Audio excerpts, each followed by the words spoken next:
All right. Good morning. My name is Jessica, and today we're going to be talking about the Me Too movement.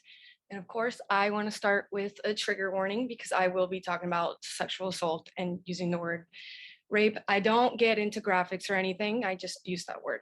Okay. So let's start with who started. Oh, what is it? What is it? Hold on, I need to put you guys away. The Me Too movement is a social movement against sexual abuse and sexual harassment where people publicize allegations of sex crimes. The phrase Me Too was initially used in this context on MySpace in 2006 by sexual assault survivor and activist Tarana Burke. The main goals are to organize a broad base of survivors to disrupt the systems that allow sexual violence to proliferate into our world, and to offer help for survivors as they heal, providing a sense of community, purpose, as well as a library of resources, which include emergency, legal, and mental health resources. Right, and okay, who started it? Here on the right, we have Tarana Burke, and like I mentioned before, in 2006, the Me Too movement was founded by survivor and activist Tarana Burke. On the Me Too website, it states, "In those early years, we developed our vision to bring resources, support, and pathways to healing where none existed before. And we got to work building a community of advocates determined to interrupt sexual violence wherever it happens." Here on the left, we have Alyssa Milano, who was one of the women who accused Hollywood producer Harvey Weinstein of sexual assault. And in 2017, she skyrocketed this movement by using the hashtag #MeToo in a tweet. And it went viral and woke up the world to a magnitude of the problem of sexual violence. And what had begun as local grassroots work had now become a global movement seemingly overnight. And within a 6-month span, their message reached a global community of survivors. And suddenly there were millions of people from all walks of life saying "Me Too." Now let's get into some accomplishments. So of course, we have more people speaking up than ever before, to start. And then we have the Time's Up Legal Defense Fund, which is a fund that supports individuals who've experienced sexual harassment or retaliation at work to come forward to seek justice and to protect others from similar behavior. Congress has reformed some of its process for staffers reporting sexual harassment. People's views are changing on just our society, the abuse of power, and in 2021, Joe Biden declared sexual assault to be a public health crisis, and as part of the American Rescue Plan, included $450 million in supplemental funding for domestic violence and sexual assault services. Here's some more. We have Performers Union, SAG-AFTRA, in 2018 called producers and executives to refrain from requesting meetings in high-risk locations like private homes and hotels. And then they released a 4-page guide on the use of intimacy coordinators to prevent abuse while filming nude and simulated sex scenes. And HBO did the same with hiring intimacy coordinators. Since 2017, 15 states have passed new laws protecting employees from sexual harassment and gender discrimination, including banning/limiting on the use of NDAs. California was one of the first, which is good because Hollywood. A number of states have expanded statutes of limitations for sex crimes, and California passed legislation in 2018 giving victims of sexual violence 10 years instead of 2 to file civil action against their abusers. All right, now we're gonna get into a common phrase we tend to hear when talking about this movement: not all men. And honestly, with all due respect, sort of, just shut up. I'm serious, shut up, because we're clearly not talking about you. Of course, we know this, you don't have to say it, but the fact that this phrase is brought up sometimes as a counter argument, it makes me feel like whoever is saying this phrase is kind of projecting something, but that's just my opinion. And obviously, no one actually thinks all men, it's just too many men. Just enough men to be afraid, and just enough men that all women have experienced it. Well, I guess the statistic actually is 1 in 3 women, and I'll say it again, 1 in 3 women are subject to physical or sexual violence by an intimate partner or sexual violence from a non-partner, a number that has remained largely unchanged over the past decade. And it's just enough men to make it a social problem, not a personal one. And when I hear this phrase, it just reminds me of when people that say all lives matter only when the topic of Black Lives Matter is on the table. Because if you truly believe that, wouldn't you be as mad as the rest of us? But that's a whole different topic. So I gathered some analogies I found on TikTok. TikTok is honestly a great start to start researching certain topics that they're talking about. So I found this one analogy about drunk drivers. So you'll be able to tell which is which. So the girl goes, "It's really important to stay aware of drunk drivers." To which the person might say, not all drunk drivers drive drunk, or not all drivers drive drunk. I don't drive drunk. Well, okay, then this message isn't targeting drivers like you. To which they might say, okay, what about pilots that drive drunk or fly drunk? Why don't you hold them accountable? Right.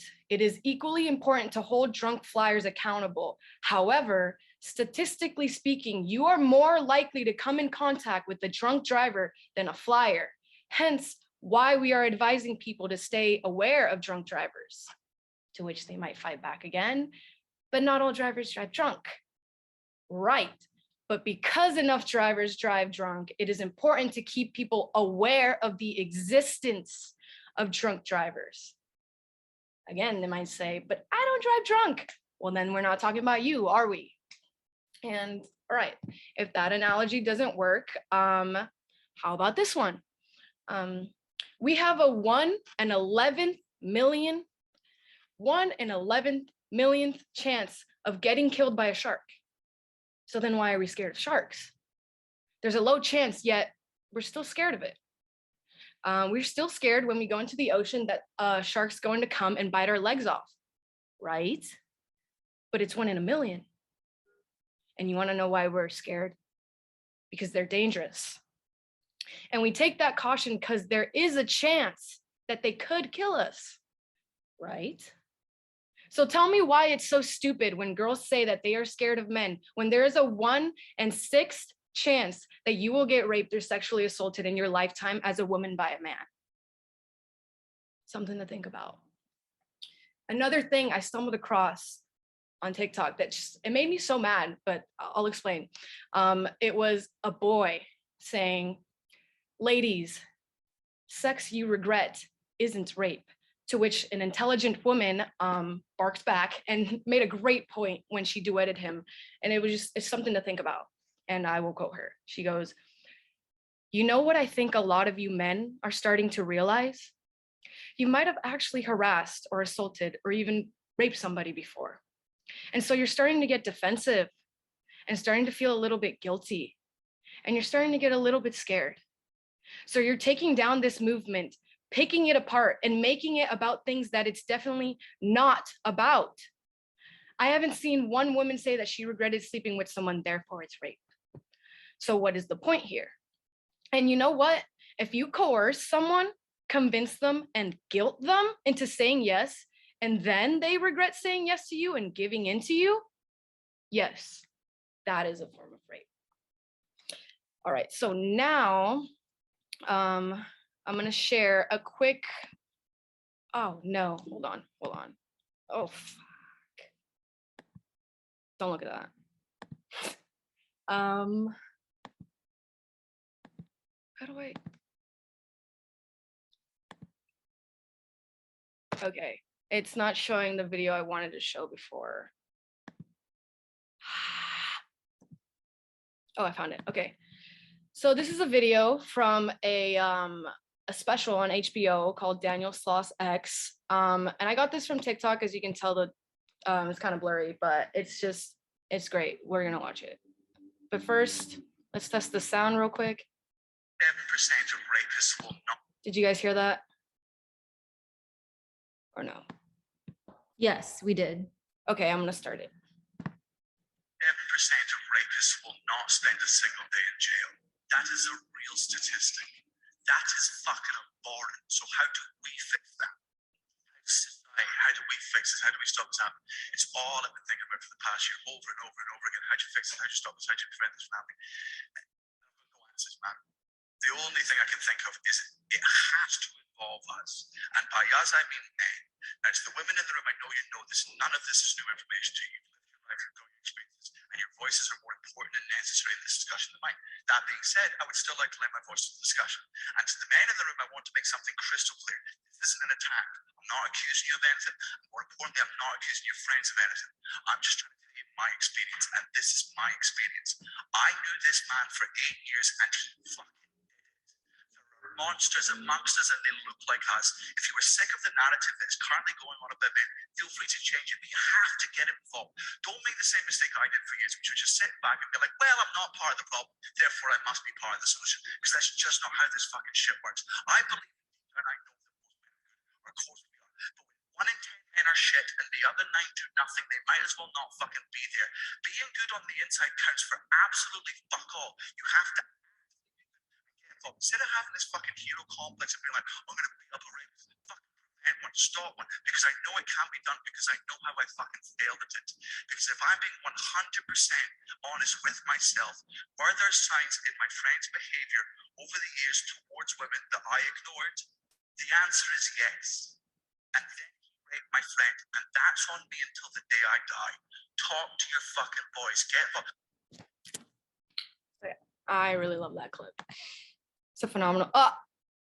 Sorry. It's a great special. All right. So the next thing I want to talk about is a movie I can't stop thinking about since I've seen it. It's called Promising Young Women. It was given this title based on the Brock Turner case, which, if some of you remember, it's a sexual assault case, where he was called a promising young man. And during my first semester here, one of my scene study teachers, Leslie Lank, bless her soul, she recommended this to me. And I can honestly say it like really changed me even more than I already was at the time. And it was recommended to me when I needed it the most, because I was finally escaping a toxic and abusive relationship. And with a self-proclaimed nice man, and this movie touches on the problem with nice men. It was made in 2020, labeled deathly dark satire of gender politics. And, you know, sexism and sexual harassment has not gone away. It's just harder to spot sometimes. Yeah, and I want to read a small little comment I saw on an analysis video about this movie real quick.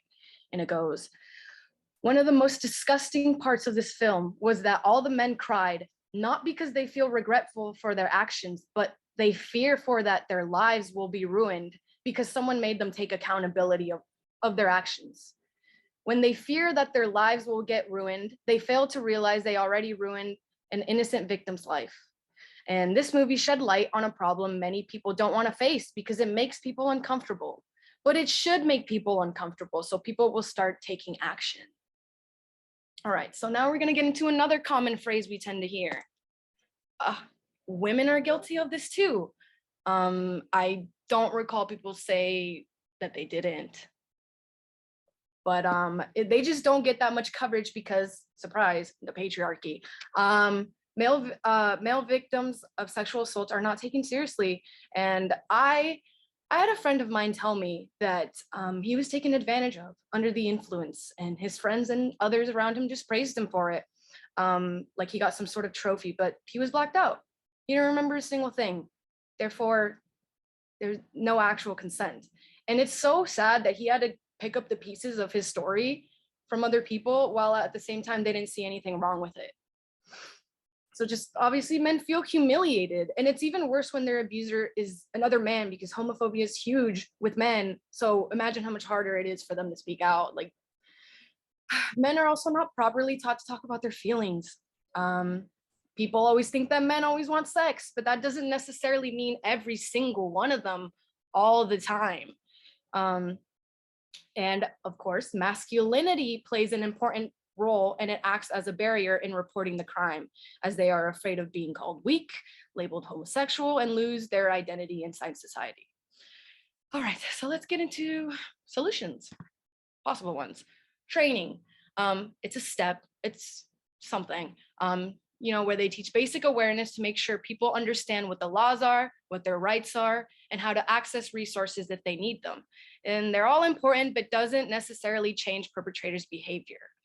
Like I quit a job this past that I got in February because all of the training videos, all these rules I was learning, I was not seeing that. I was not seeing that within the employees. They were just not following through with their promises. So I had to leave. You're allowed to leave a place if you're not comfortable with it or you don't agree with it. But anyways, with training, you could teach specific skills, create scenarios tailored to the audience, situations that will resonate, talk to people about how they'd handle a given situation, why one person would respond one way and someone another. And obviously police and like going to the court with this, it's something, but I just think it's too corrupt to be a good solution. Like it just doesn't always work sometimes. And if you're up against someone with power and money and they win, even though they're in the wrong, it sucks. It sucks. And these cases are most of the time are he said, she said, and tend to not have proof, because guess what? Nobody expects this. Nobody plans this. And don't ever think that it can't happen to you, because it can. But anyways, one of my favorite solutions, better sex education, like providing a framework for comprehensive instruction and provisions of the law. Instruction must be age appropriate, medically and scientifically accurate, and inclusive of all students, using language and strategies that recognize all members of protected classes. And of course, this should be common sense, but I guess people don't get it. But sex ed is not solely about the mechanics of penetrative sex, like most antis think, which is actually very concerning if you think about it. It begins with naming body parts, boundaries, and consent. So I am from Washington State, and in 2020, Senate Bill 5395 was passed by the legislature and Washington voters. I was one of them. And it's where it requires all public schools to provide comprehensive sexual health education, like the description in green here. And I'm from a very mixed views town. So I just remember hearing the backlash and thinking, why are you dumb? Like, sorry, are you dumb? Because you're just gonna make it so much harder for your kid to, if they endure sexual harassment or violence, they're not going to know who to really go to, how to talk about it, how to explain it, how they can even tell that it was sexual harassment. You're just making it harder. So anyways, here we have a link, which I will do it in the chat when I'm done, of the MeToo movement. I can show you real quick. Hold on. They just basically, they provide like news. Oh gosh, how do I do this? Like, very educational info. How do I move this? Jeez, there we go. This is what the website looks like. There's so many things in the way. So you can explore healing, take action, learn more about it, their work, stay informed. There's like news articles and stuff. You can sign up for their newsletter like I did over here. So yeah, and now my favorite solution is where it starts with you. It starts with you. Take action, notice the signs, call people out, do your research, educate yourself, because there's so much out there for you to keep on learning. There's so much, especially with our day and age with the internet. There's so much you don't even know. Be up to date with things, care for others, be kind, get involved. That's the most important one. Do the best that you can do until you know better. And once you know better, do better. Little Maya Angelou quote. And I guess I'm gonna end my presentation with something. I was debating on whether or not to do this, but I feel like I should, and I want to. I want to do this for myself, and hopefully it might help one of you. So quickly, I've been going through a lot since my teen years, and this past year up until this very moment, I guess I could say, has been one of the hardest as I'm going deep in my self-love, self-discovery, and self-healing journey. And I'm not ashamed or scared anymore, because I know I am resilient and it wasn't my fault. And I hope when I say these next two words that maybe I can make someone else in this room not feel alone. So here we go. Me too. Thank you for listening.